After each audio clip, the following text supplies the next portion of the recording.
These scenes it will never fade, but it will fade from the Western media, but it will not fade from point of from the Muslim Ummah eyes.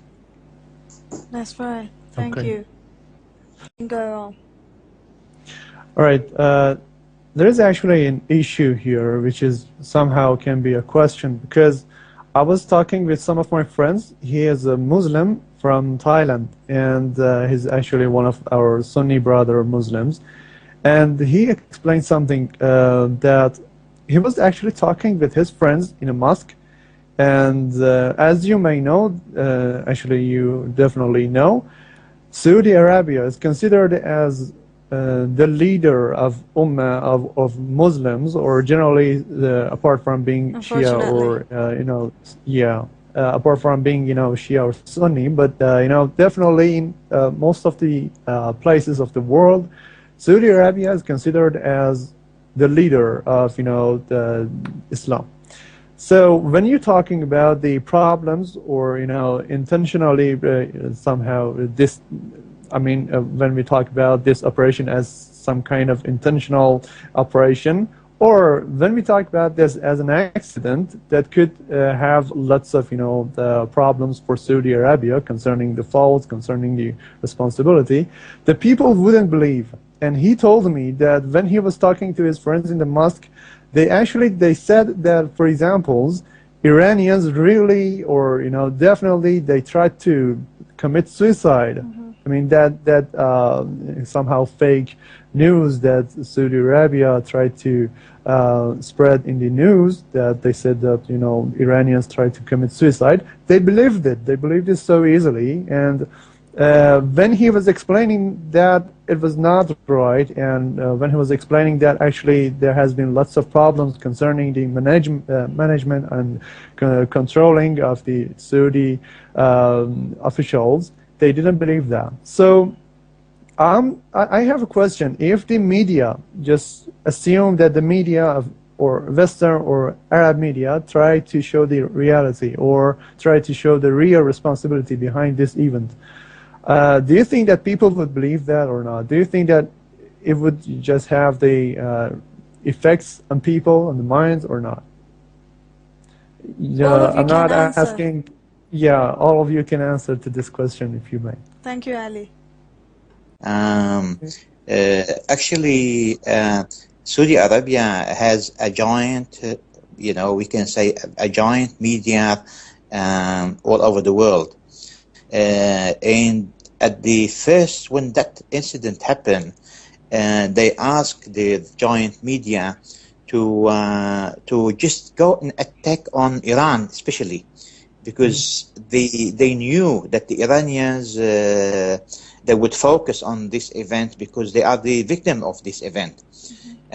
To turn the reality, so they turn the truth so they can convince other people that that the Iranian caused the stampede, and their actually, and the blood will be lost, and this tragedy will be not known to other Muslims.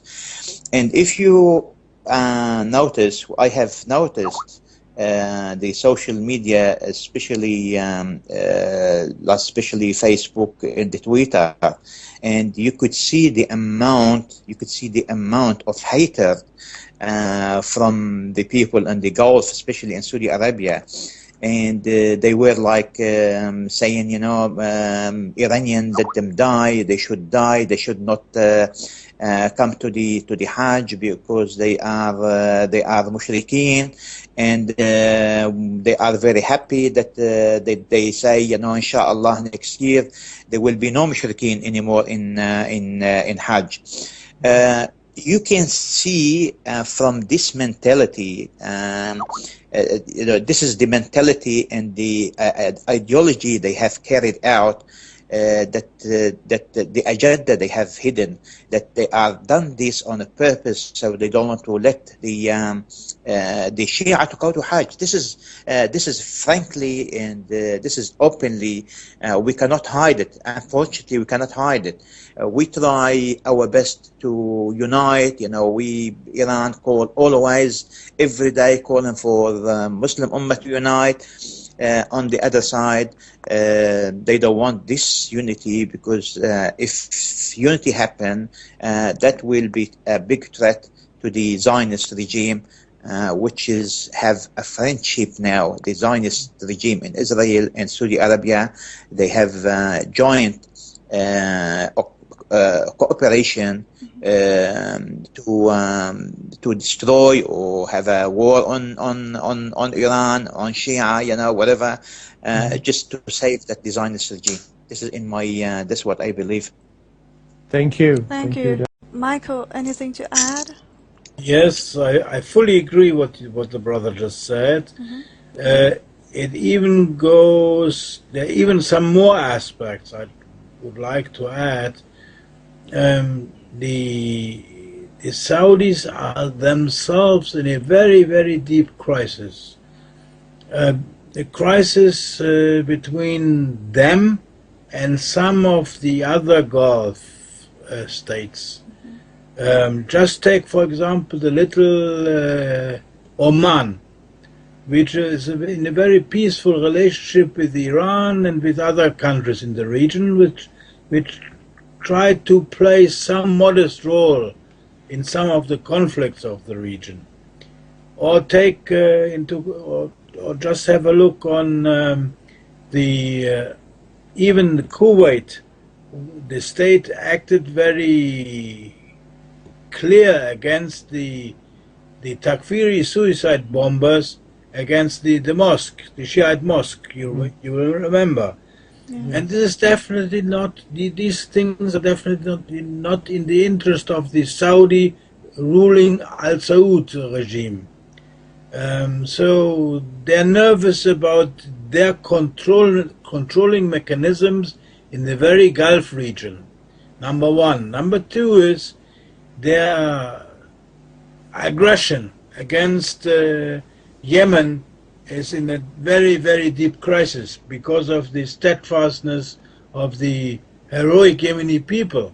So this big Saudi Arabia, supported by all Western countries with the newest technology, they are stuck and they cannot be victorious as they would like to do. And now their officers are killed. They are losing their choppers.